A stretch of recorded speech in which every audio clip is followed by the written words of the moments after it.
Hechos 14. No, Hechos 13 primero, pero vamos a pasar al capítulo 14, vamos a leer hasta el versículo 7. Hechos 13, desde el versículo 38 hasta el capítulo 14, versículo 7. Leamos. Dice: sabed pues esto, varones hermanos, que por medio de él se os anuncia perdón de pecados, y que todo aquello de que por la ley de Moisés no pudisteis ser justificados, en él es justificado todo aquel que cree. Yo les ruego que desde los dos puntos leamos todos juntos. Yo ya he leído, pero ahora leamos ustedes también junto conmigo, ¿ya? Estamos en Hechos 13, 38, desde la mitad. Que por medio de él se os anuncia perdón de pecados, y que todo aquello de que por la ley de Moisés no pudisteis ser justificados, en él es justificado todo aquel que cree. Y vamos a decir amén. Ok, ahora yo sigo la lectura. Mirad pues que no venga sobre vosotros lo que está dicho en los profetas. Mirad, oh menospreciadores, y asombraos y desapareced, porque yo hago una obra en vuestros días, obra que no creeréis si alguien os la contare. Cuando salieron ellos de la sinagoga de los judíos, los gentiles les rogaron que el día siguiente de reposo les hablasen de estas cosas. Y despedida la congregación, muchos de los judíos y de los prosélitos piadosos siguieron a Pablo y a Bernabé, quienes, hablándoles, les persuadían a que perseverasen en la gracia de Dios. El siguiente día de reposo se juntó casi toda la ciudad para oír la palabra de Dios. Pero viendo los judíos la muchedumbre, se llenaron de celos y rebatían lo que Pablo decía, contradiciendo y blasfemando. Entonces Pablo y Bernabé, hablando con denuedo, dijeron: a vosotros, a la verdad, era necesario que se os hablase primero la palabra de Dios. Mas, puesto que la desecháis y no os juzgáis dignos de la vida eterna, he aquí, nos volvemos a los gentiles, porque así nos ha mandado el Señor, diciendo: te he puesto para luz de los gentiles, a fin de que seas para salvación hasta lo último de la tierra. Los gentiles, oyendo esto, se regocijaban y glorificaban la palabra del Señor, y creyeron todos los que estaban ordenados para vida eterna. Y la palabra del Señor se difundía por toda aquella provincia. Pero los judíos instigaron a mujeres piadosas y distinguidas y a los principales de la ciudad, y levantaron persecución contra Pablo y Bernabé, y los expulsaron de sus límites. Ellos, entonces, sacudiendo contra ellos el polvo de sus pies, llegaron a Iconio, y los discípulos estaban llenos de gozo y del Espíritu Santo. Aconteció en Iconio que entraron juntos en la sinagoga de los judíos y hablaron de tal manera que creyó una gran multitud de judíos y asimismo de griegos. Mas los judíos que no creían excitaron y corrompieron los ánimos de los gentiles contra los hermanos. Por tanto, se detuvieron allí mucho tiempo, hablando con denuedo, confiados en el Señor, el cual daba testimonio a la palabra de su gracia, concediendo que se hiciesen por las manos de ellos señales y prodigios. Y la gente de la ciudad estaba dividida. Unos estaban con los judíos y otros con los apóstoles. Pero cuando los judíos y los gentiles, juntamente con sus gobernantes, se lanzaron a afrentarlos y apedrearlos, habiéndolo sabido, huyeron a Listra y Derbe, ciudades de Licaonia, y a toda la región circunvecina, y allí predicaban el Evangelio. Amén. La mayor parte de este pasaje es un relato histórico. Nos está contando qué es lo que pasó con los apóstoles en la prosecución de este primer viaje misionero. Nuestro punto de partida para los 3 viajes misioneros de Pablo y después el 4º viaje que ya es como prisionero, está en la cuenca del Mediterráneo. Todo eso está en esa región que ahora le llamamos el Medio Oriente, pero que especialmente abarca la parte oriental del Mediterráneo. ¿Ya? A la derecha del Mediterráneo está Israel, al norte Siria y luego más al norte está Turquía, ¿no? Bueno, Antioquía de Siria es la ciudad base de donde nacen o surgen o comienzan los viajes misioneros de Pablo en el primer caso y Bernabé, como es este viaje misionero. Pueden situar aquí o en sus Biblias dónde está Antioquía de Siria. Ok, muy bien, al norte del país de Siria.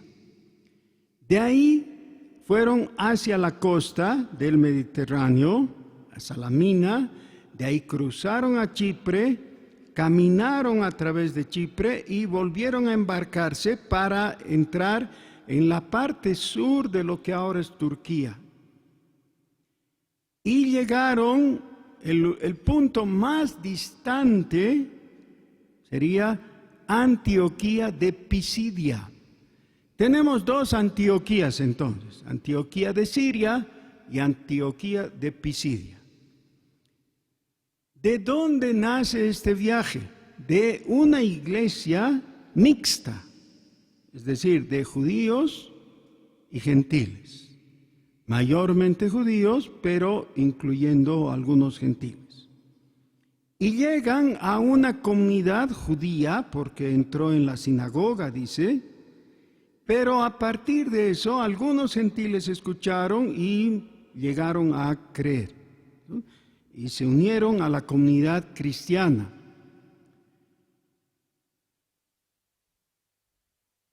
Una de las cosas impresionantes para mí, quizás para algunas personas no lo es esa práctica de escalar montañas. Hay un deporte derivado de eso, es gente que se aferra como arañas a las paredes o a las rocas y van escalando, ¿no? El hermano Jaime Mardóñez ha sido un escalador eximio y yo espero que alguna vez nos presente un sermón con ilustraciones de sus escaladas, ¿no? Algún día, pero ahora yo le voy a quitar el cherry de su torta, ¿ya? La escena que más me ha impresionado de las películas es de una película que se llama Misión Imposible 2. En esa película, el protagonista queda colgando no de una mano, sino de sus dedos. Está prendido, no con los 10 dedos, sino de una sola mano, ¿no? Queda prendido de la roca con sus dedos, colgando. Cuando vi la escena, me pareció ya casi increíble. Y después leí que esa escena fue filmada sin doble. Él realmente hizo, es decir, lo filmaron, realmente él estaba colgando ahí de una pared de una montaña, ¿no? No en una pared vertical, sino era una saliente, quiere decir, no había dónde apoyarse. Realmente todo su peso corporal dependía de la fuerza de su mano. Pero no solo de la fuerza de su mano. Que la roca sea suficientemente sólida, porque las rocas también se quiebran, ¿no es cierto? Se parten. O uno podría tomarse de algo que está móvil ahí, sin saber, y entonces se sale la roca y tú te caes también. ¿Por qué estoy hablando de eso, saliéndome del texto que hemos leído? Porque este pasaje realmente es muy ilustrativo y debiera ser tomado en cuenta para nuestra construcción ideológica del cristianismo. ¿Qué es el cristianismo? Ahora, nos gustan generalmente las respuestas cortitas, ¿no? Breves, casi los slogans. Pero no se puede hacer teología acumulando slogans. Los slogans sí están bien. Por ejemplo, solo Cristo salva. Ese es un slogan. ¿Y es verdad? Claro, es verdad. Solo Cristo salva. Debiéramos guardarlo en nuestro corazón, creerlo, atesorarlo, etc. Sí, está bien, pero esa no es una construcción teológica.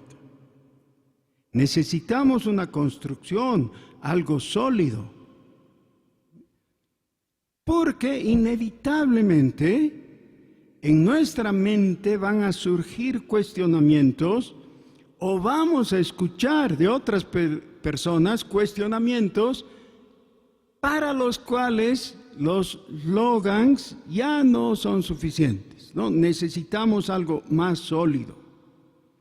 Y esa es la razón por qué Dios nos ha provisto de un librazo como este. ¿Han visto mi Biblia? Claro, yo he escogido la más grande posible, que todavía se puede transportar, es de letra súper gigante, pero de todas maneras, aunque tú tengas la chiquita, no es un librito, ¿no es cierto? No es un folletito. Dios no nos ha dado la verdad guardada en un folletito como a veces nos gustaría. No, nos ha dado un librazo. Un libro que es en realidad una biblioteca, porque tiene 66 libros. Algunos de ellos relativamente largos.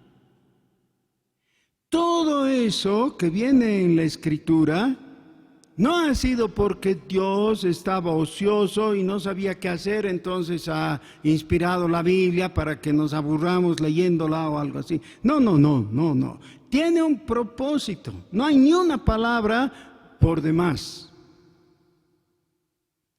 Todo lo que está en la Escritura es porque Dios nos lo ha querido comunicar. Entonces, ¿de qué dependemos? ¿Es confiable esa roca de la cual quieres aferrarte para quedar prendido de ella? ¿Es confiable esa roca? Es confiable.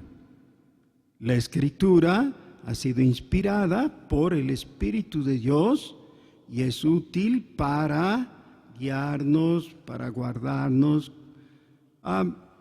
Segunda a Timoteo capítulo 3 versículos 15 y a continuación, ¿no? Es lo que dice. Toda la Escritura es inspirada por Dios y es útil. es confiable.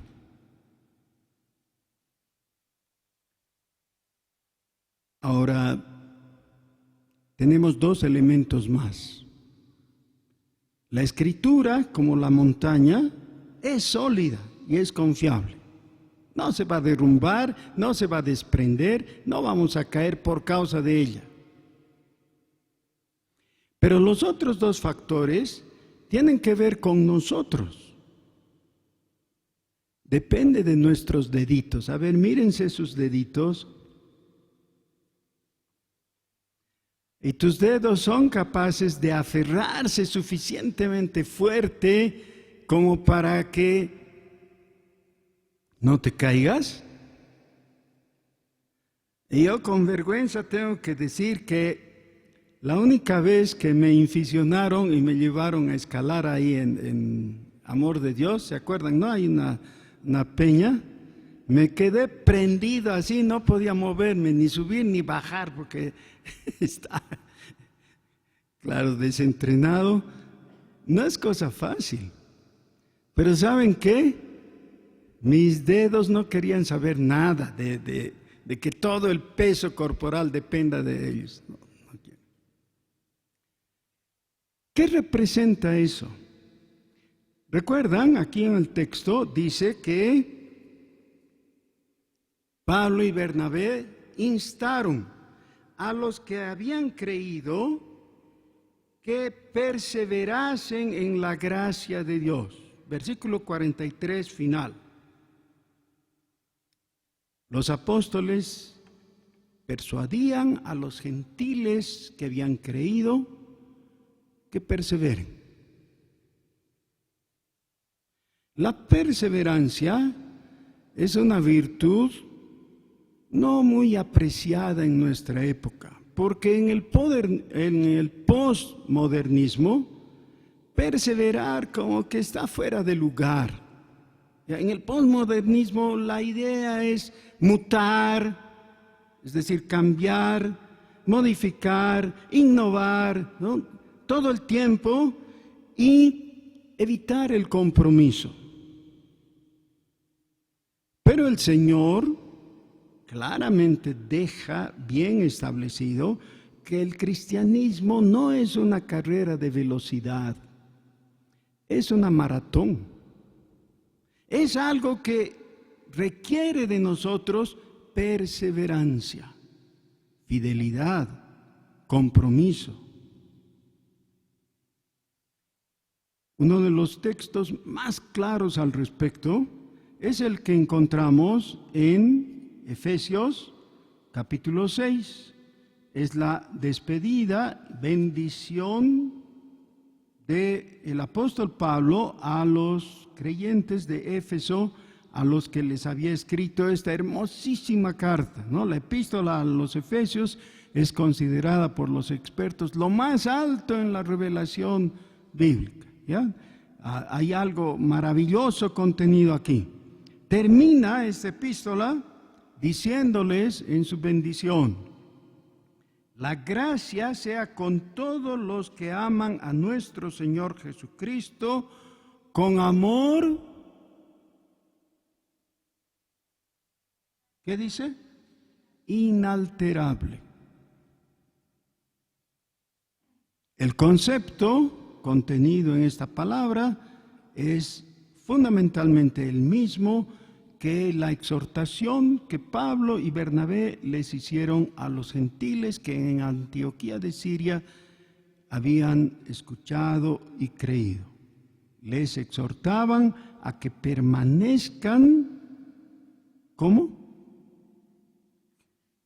Sí. Que perseverasen en la gracia de Dios. Hermanos, perseverar en la gracia de Dios es tu responsabilidad. Y enseguida el enemigo nos lanza piedras a la mente. ¿Saben cómo vienen, qué forma tienen esas piedras que llegan a nuestra mente? forma de una fruta, pera, pero en masculino. Pero. Y a todos se nos ocurren buenos peros para no perseverar. Yo hubiera perseverado, pero la edad ya no me permite. Yo hubiera perseverado, pero las obligaciones de esta vida.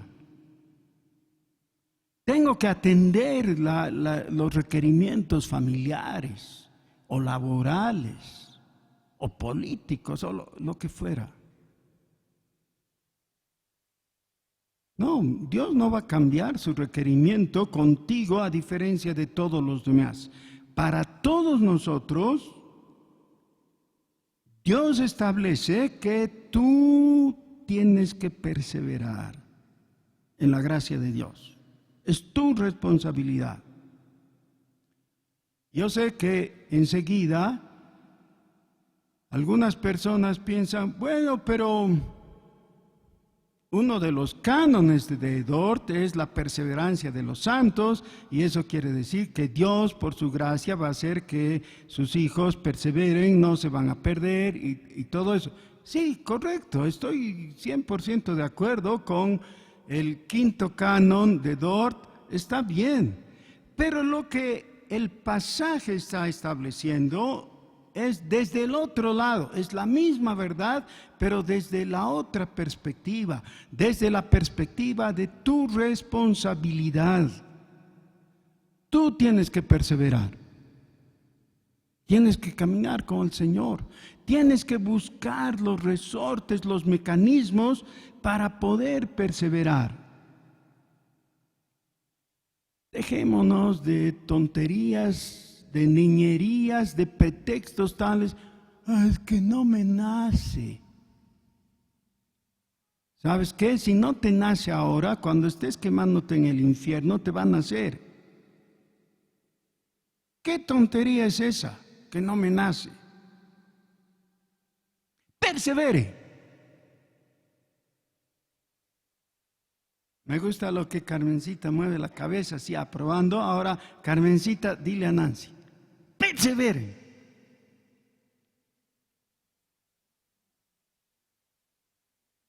Pablito, dile a Jaime. No, así, con vigor, así, con firmeza. Eso es. Miriam, ¿qué le dices a Manuel? Todos queremos escucharte. Fuerte. Persevere. Necesitas perseverar. Es tu responsabilidad. Pero Dios te va a dar gracia, sin duda. Dios te va a dar gracia, porque en ningún caso Dios juega a la gallinita ciega, ¿no? Que a ver si me pescas, pero hace todo lo posible por no dejarse pescar. No, no es así. ¿Ya? Dios honra a los que le honran, dice la palabra.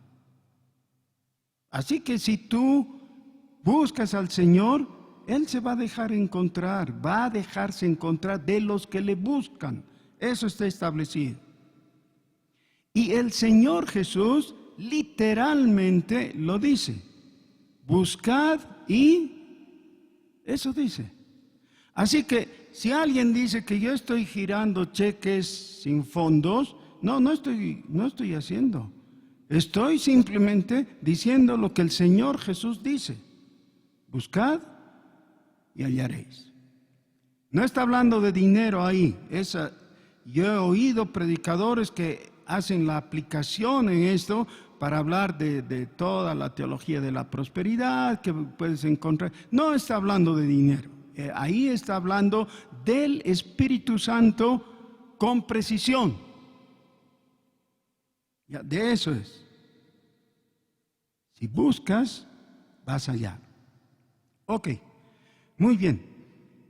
Ahora, ¿por qué hemos hablado de eso, de estar prendidos porque necesitamos que nuestras mentes tengan claramente qué es esto del cristianismo. Y la Biblia habla de Jesucristo como la roca. El Señor Jesús le dijo a Pedro: sobre esta roca edificaré mi iglesia. La palabra roca, si ustedes la buscan en una concordancia, va desde el Antiguo Testamento y a través de todo el Antiguo Testamento llega hasta el Nuevo, hasta ese pasaje en, por ejemplo, Mateo 16, cuando el Señor Jesús, hablando con Pedro, le dice que va a construir su iglesia sobre esta roca. Y claro, ya sabemos la discusión, los católicos dicen la roca es Pedro, el primer papa, los protestantes dicen no es Pedro. Bueno, lo mejor sería preguntarle a Pedro, ¿no? Pedro, ¿a qué se refiere con la roca? ¿Eres tú la roca? Pedro, primera Pedro, capítulo 2, claramente nos dice que la roca es Cristo. Ya, no hay discusión. La roca es Cristo, no es Pedro. Sencilla y claramente. La roca no va a fallar. Por favor, permítanme ser así. Como ya soy viejo, soy un poco chocho, ¿no? Y permítanse machacón, ¿ya? Por favor, porque si algo tienen que recordar, esto tiene que ser. La roca es Cristo. Y la roca no va a fallar. No es posible que falle, porque es el Dios eterno, que es íntegro, es perfecto, es todopoderoso. Habría el problema de que no pueda cumplir, pero es todopoderoso. Habría el otro problema de que no quiera cumplir, pero Él ha dicho que quiere. Así que no hay por dónde perderse. Jesucristo no va a fallar, la roca no va a fallar, no hay la posibilidad de que te prendas y se rompa la roca y te caigas. No hay esa posibilidad. La roca va a cumplir. Por eso, aférrate a Cristo. Persiste en Él. ¿Sabes qué? No es cuestión de los dedos. Mis dedos pueden fallar. Los dedos solamente son una representación, una metáfora de la fe. Porque no es con los dedos que nos prendemos de Cristo, es con la fe. Creer en Jesucristo, eso es lo que enseñaron los apóstoles a la gente de Antioquía de Pisidia. Ok, entonces, podría ser que haya una falla en el agarre de nuestra mano a la roca.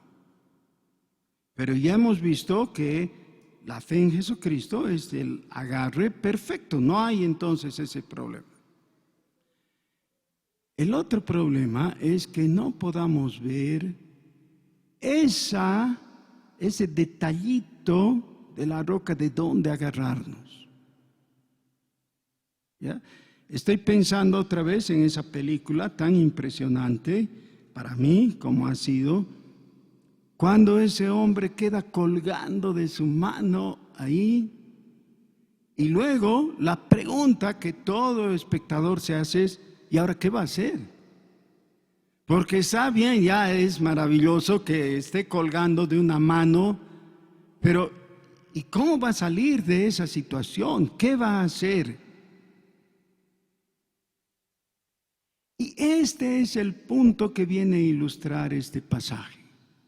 ¿Por qué? Vean, todo comienza, según la explicación de Pablo en la sinagoga de Antioquía, diciéndoles: Dios llamó a Abraham.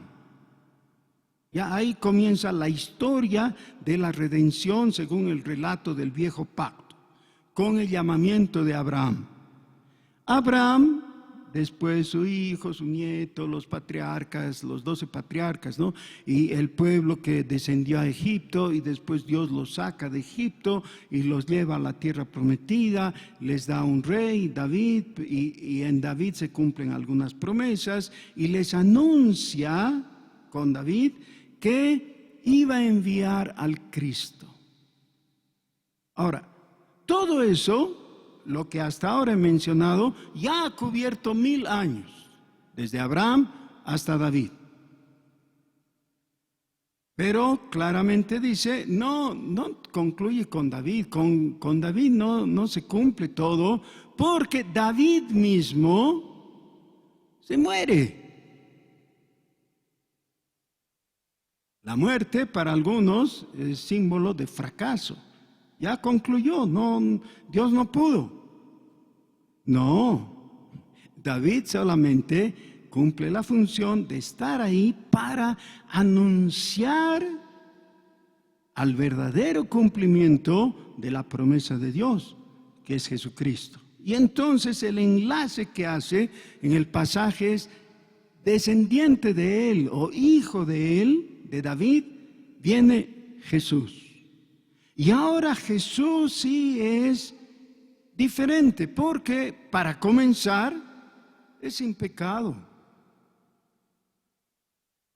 Es lleno de virtud y de amor, e hizo cosas buenas en su vida y fue entregado a muerte. Eso es lo que hemos repetido ahora en el credo de los apóstoles, y yo estaba reflexionando mientras repetíamos, y he visto que hay algunas cosas que necesitamos observarlas a la luz de la palabra, ¿no?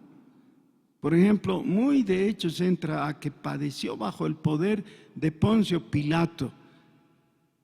Y el Evangelio como que enfatiza otra cosa. Realmente fue entregado en manos de pecadores, dice, por los sacerdotes. Ese es el asunto. Eso debía estar incluido en el credo. Pero en fin, Jesucristo, la roca. ¿Saben qué? De vez en cuando, con toda reverencia, me refiero a las trampas de Dios. ¿Dios te hace trampas? Y ya sé que estoy entrando en un pantano, ¿no? A ver cómo salgo. ¿Te hace trampas? Ven, Dieguita, ¿puedes venir corriendo?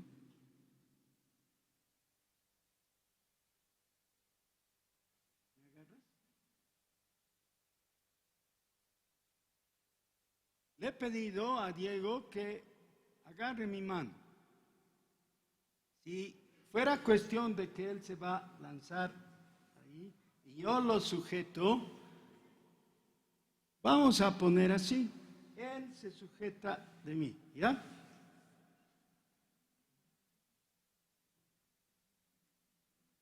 ¿Cuál es la trampa de Dios? Él te tiene sujeto realmente, no te va a soltar.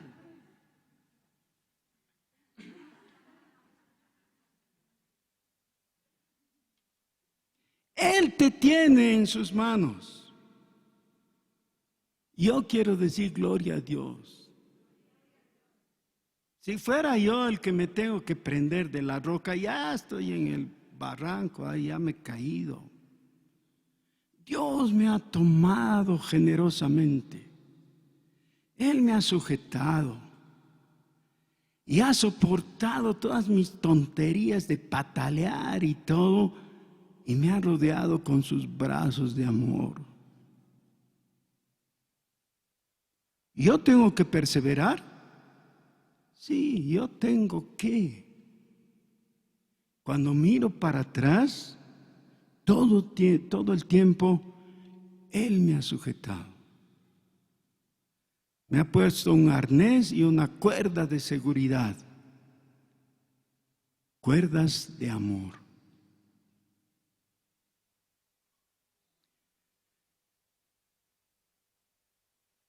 ¿Por qué es tan importante entender el devenir de la historia y la explicación que el apóstol Pablo hace en este pasaje?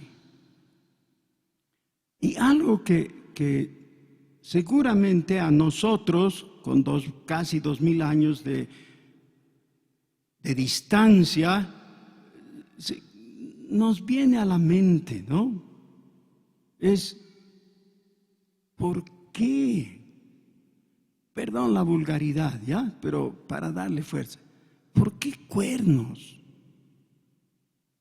Estos judíos que al principio parecen recibir, les parece interesante la explicación del apóstol Pablo, ¿por qué finalmente rechazan?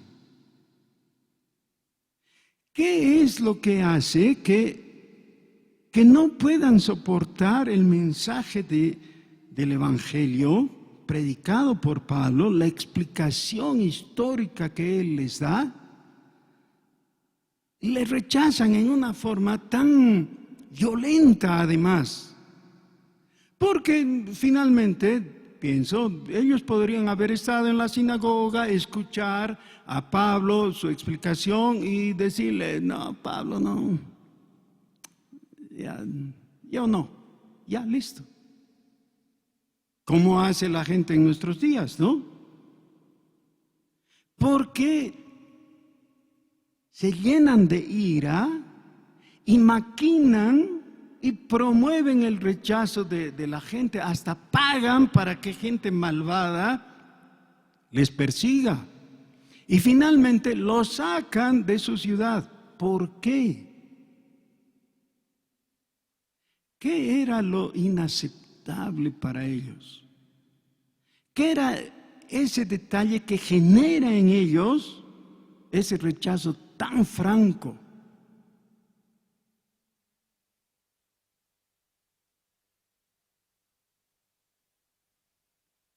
El punto que en ese momento estaba en debate era si los gentiles también podían encontrar salvación sin el proceso de venir a ser judíos.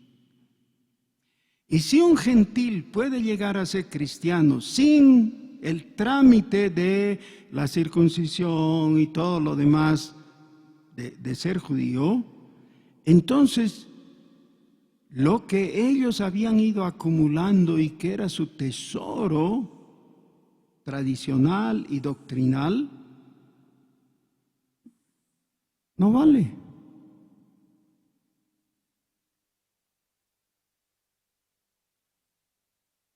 La explicación de esto no está en lo que hicieron los judíos, sino en lo que hicieron los gentiles. ¿Qué hicieron? Se llenaron de gozo. ¿Por qué se llenaron de gozo? Porque lo que les estaban diciendo es, para ustedes también hay salvación. No solo para los judíos. Para los judíos está el llamamiento que les he dado. Claro que hay salvación. Vengan, arrepiéntanse. El versículo 38, ¿no? Por medio de él se os anuncia perdón de pecados. Esto les dice a los judíos. Hay perdón. Si vienen arrepentidos a los pies de Jesús, hay perdón de pecados. Con eso están felices los judíos. Pero cuando escuchan que a los gentiles les es dado el mismo mensaje, se llenan de celos. Yo quiero ser salvo, pero no quiero que este que está a mi lado sea salvo también. El cielo para mí no va a ser tan cielo si está este.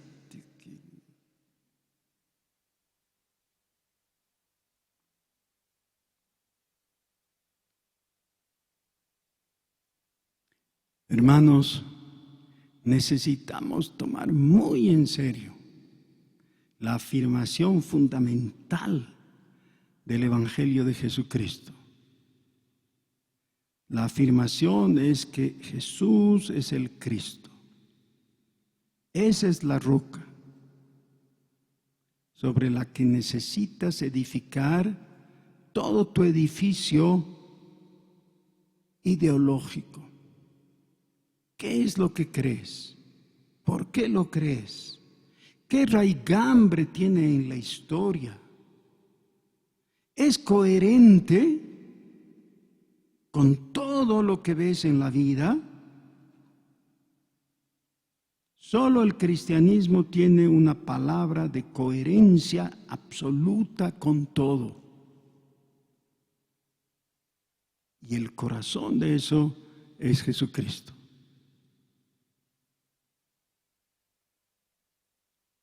El versículo 7 marca el fin de este capítulo. Realmente no debía haber separación de capítulos entre el 13 y el 14, sino hasta el versículo 7, porque ese es un epílogo natural que dice, y allí predicaban el Evangelio.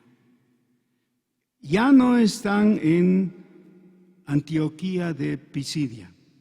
Han sido expulsados, han ido a Iconio, a Derbe, a Listra, en toda esa región, y allí predicaban el Evangelio. Ahora,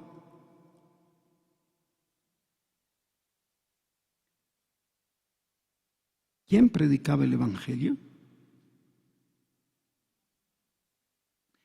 Saben, hay una cosa muy interesante. El libro de los Hechos es un libro muy especial, tal como lo estamos viendo en realidad, ¿no? Tiene un gran contenido maravilloso en el relato histórico y además la exposición doctrinal que tiene.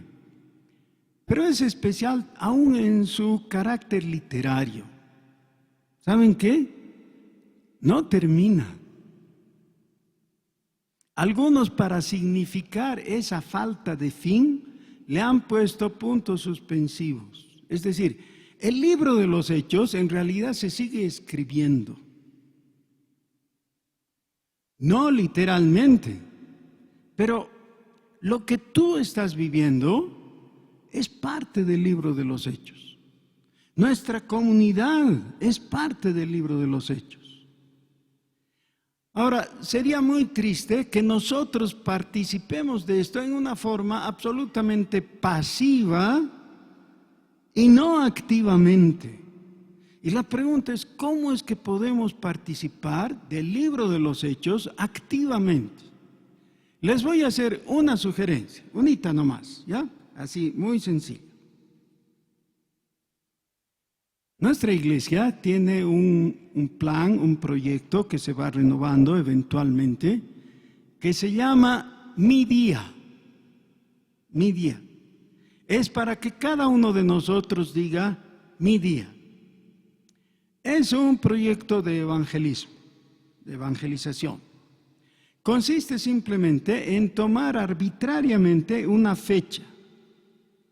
Esa fecha es, por ejemplo, de tu cumpleaños o de tu aniversario, no sé, lo que quieras, o una fecha que tú escoges porque sí, simplemente, no importa.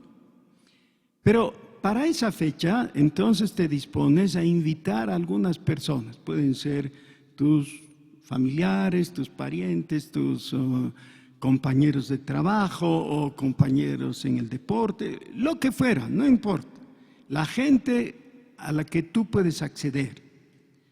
Y les invitas a tu casa para una comidita o un tecito o no sé, alguna cosa así. No importa, ¿ya? Las formas pueden ir cambiando. Pero tienes una oportunidad en que tienes esas personas que tú has escogido, que tú has llamado, y si quieres, me puedes invitar a mí también. No es que quiero una parrillada así y quiero manguearles, ya no es eso. Y si hay cuota, también puedo dar cuota. No es que quiero manguear. Quiero estar presente para que juntos, tú y yo, a ese tu grupo de amigos o de parientes, les prediquemos el Evangelio. ¿Qué les parece? Porque vamos a estar en tu casa. Es un lugar totalmente benigno, favorable. La gente que vaya invitada, claro, va a estar más dispuesta a escucharte porque tú eres su anfitrión, ¿no es cierto? Entonces tenemos todo a favor, ¿ya? Vamos a hacer eso.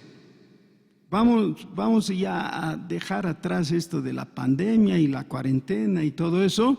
Y si quieren seguir usando barbijo, usen nomás, no estoy en contra, ¿no? Y alcoholícense lo más que puedan por fuera. No hay problema, ¿ya? O sea, cumplan con todos los requisitos de cuidado, pero ya dejemos de estar así tan renuentes y tan asustados y todo, y volvamos a lanzarnos para alcanzar a aquellos que Dios ha amado tanto, que ha dado la vida de su Hijo en propiciación y en expiación. Vamos a ganar personas. ¿Qué les parece? ¿Sí? ¿Ya? Entonces, no solamente vamos a estar prendidos de la roca, sino que vamos a sujetar a alguien más. ¿Podemos hacerlo? Claro, claro que sí. Entonces, escojan su fecha. No me digan al próximo año, ya, por favor, soy un poco impaciente. No, en este mes vamos a hacer y vamos a comenzar en este mes y seguir hasta el fin del año. Pero mi objetivo es que cada uno de nosotros hasta el fin del año hayamos tenido nuestro evento. Es decir, mi día o tu día. ¿Qué les parece? Denme alguna señal, hagan así, ¿sí? Vamos a hacer eso, ¿ya? Ok. Vivi Herbas, ¿puedes venir un ratito?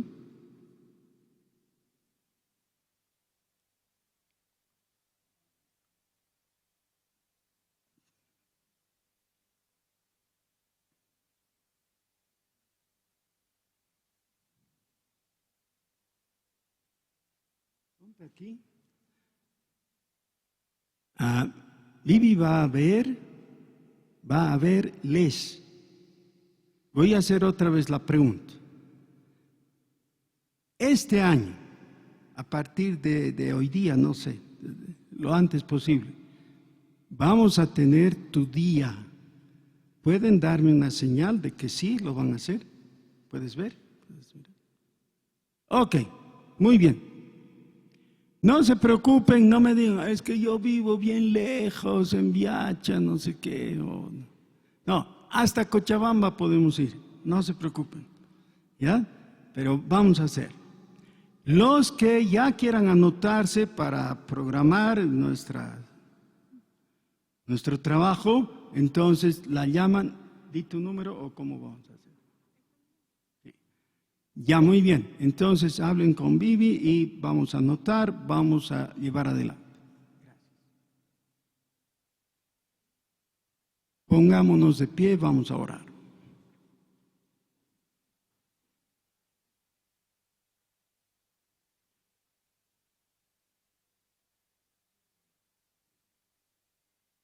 Oremos. Nuestro Dios santo, tú eres la roca. Eso dice Éxodo capítulo 15 y nosotros lo creemos. Y tu misma palabra dice en Mateo 16 que Jesucristo es la roca. Y es la misma verdad. Gracias, Señor, gracias por revelárnosla. Y gracias por saber que estamos asegurados en ti. Gracias porque no nos hemos equivocado al creerte, al recibirte, porque tú nunca nos has defraudado. Gracias, Señor. Y gracias por saber que por tu gracia vamos a perseverar. Muchas gracias, Señor. Te alabamos, nuestro Padre. Bendecimos tu nombre. Bendecimos el nombre de Jesús, nuestra roca. Amén.